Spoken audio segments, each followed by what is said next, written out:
Okay guys, so second जो हमारी type थी रिप्लेसमेंट की, वो है कि हमने रिप्लेसमेंट करनी है वैल्यू को, बट इसमें हम टाइम वैल्यू ऑफ मनी को भी क्या करेंगे, कंसीडर करेंगे। ठीक है, इस रिलेटेड जो हम क्वेश्चन करेंगे, मैंने लिखा है वो वाला कर लेते हैं।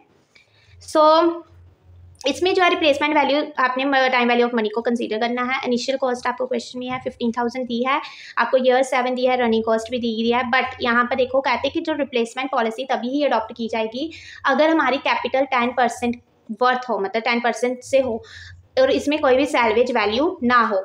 ठीक है, और इसको निकालने के लिए देखो हम टाइम वैल्यू ऑफ मनी को कंसीडर कर रहे हैं। सो हमने फाइनेंशियल मैनेजमेंट में पढ़ा ही था time value of money chapter, तो उसमें हम प्रेजेंट वैल्यू को कैसे निकालते थे, 1/1 plus r is a rate of interest, 1/1, तो प्रेजेंट वैल्यू हमारे पास कितनी है, 10% है। सो 0.10, उसके साथ हमने इसको निकाल कर हमारा आंसर आएगा 0.909। तो इसके लिए हम सभी वैल्यूज़ को क्या कर लेते, कैलकुलेटर में निकाल लेते थे। सो फर्स्ट ईयर में हमारे पास इतना आ गया, सेकंड ईयर का फर्स्ट ईयर में हमेशा जो प्रेजेंट वैल्यू वो सेम रहती है, सेकंड ईयर में इतना है, थर्ड ईयर में हमारी वैल्यू इतनी आएगी। जिन्होंने तो फाइनेंशियल मैनेजमेंट कब पढ़ा है उन्हें तो पता है कि कैसे निकालते हैं। अगर आप किसी को ना निकालने आए प्रेजेंट वैल्यू तो आप जो है कमेंट बॉक्स में लिख सकते हैं। सो रनिंग कॉस्ट भी हमारे पास गिवन है, दैट इज़ 3,000, 4,000, 5,000, 65,000, 8,000 और 10,000। ओके, इसके बाद हम निकालेंगे। ये हमारा सम है, पहले हमने प्रेजेंट वैल्यू निकालनी है, उसके बाद present value of running cost की निकालनी है, जो हम दोनों को क्या करेंगे, मल्टीप्लाई करेंगे।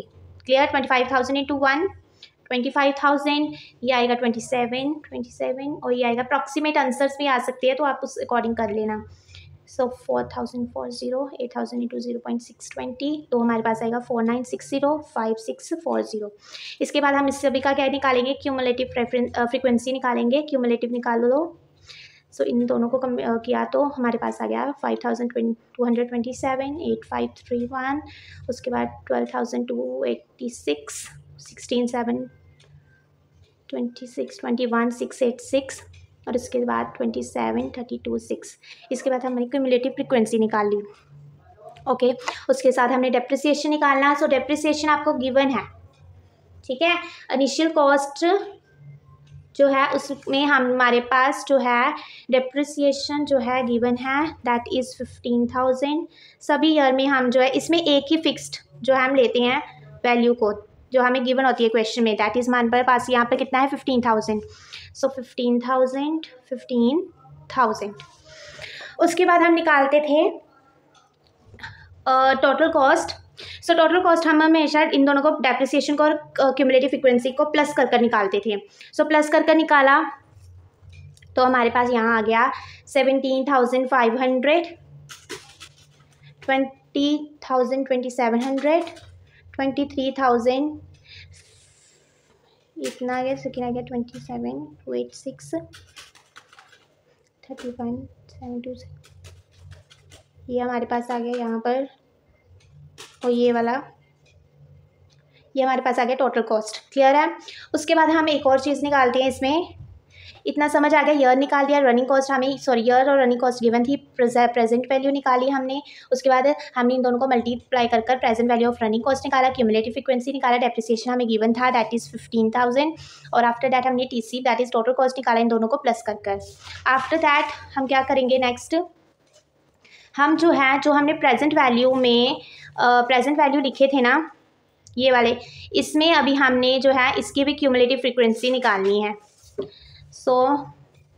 फ्रीक्वेंसी निकाल लेनी है हमने, cumulative frequency of present value, तो वो आएगी हमारी फर्स्ट ईयर में सेम है, सेकेंड ईयर में इतनी है, थर्ड ईयर में अगर आपके पास स्पेस है तो आप उस टेबल में ही सभी कवर कर लेना। यहाँ आएगा हमारे पास इतना और 5,353। उसके बाद यहाँ पर हम निकालते थे दैट इज़ एवरेज कॉस्ट, और एवरेज कॉस्ट हम निकालते थे हमेशा कि जितनी टोटल वैल्यू उसके साथ, बट यहाँ पर हमने जो क्यूमुलेटिव निकाला है ना, क्यूमुलेटिव ऑफ प्रेजेंट वैल्यू उसके साथ करेंगे। जैसे फर्स्ट ईयर में आ गया हमारे पास सेम, सेकेंड ईयर में टोटल कॉस्ट कितनी थी हमारे पास 20,227, तो यहाँ आएगा हमारे पास थर्ड ईयर में हमारे पास 23,531, थर्ड ईयर में हमने किया इसको, तो यहाँ आ गया 86047827 और नेक्स्ट हमारे पास इतना। सो ये हमारे पास एवरेज कॉस्ट आ गई। और एवरेज कॉस्ट में सबसे लीस्ट कौन सा है, दैट इज़ दिस वन। कौन सा ईयर है ये हमारा, 5th ईयर। तो 5th ईयर में हमें जो है 5th ईयर जो होगा रिप्लेसमेंट का होगा। क्लियर। ये वाली सम है ना, replacement policy under time value of money is consider, ये सभी बहुत इजी है, जिसमें हमने फर्स्ट में हमें प्रेजेंट वैल्यू निकालनी है, फिर इन दोनों को present value of running cost निकालनी है, फिर क्यूमुलेटिव फ्रीक्वेंसी निकालनी है, फिर डेप्रिसिएशन हमें गिवन ही होती है, फिर टीसी निकाल लेनी है, टोटल कॉस्ट। आफ्टर दैट आपने पीवी का भी क्यूमुलेटिव फ्रीक्वेंसी निकालनी, फिर एवरेज कॉस्ट निकालनी। ये सम सबसे ईजी वाले हैं। और नेक्स्ट वीडियो में हम जो है थर्ड पार्ट करेंगे इसका, रिप्लेसमेंट पॉलिसी का। तब तक के लिए इन सम में आप प्रैक्टिस करो। ये और रिप्लेसमेंट के सम हैं, replacement time value of money जहाँ पर कंसीडर की जाती है।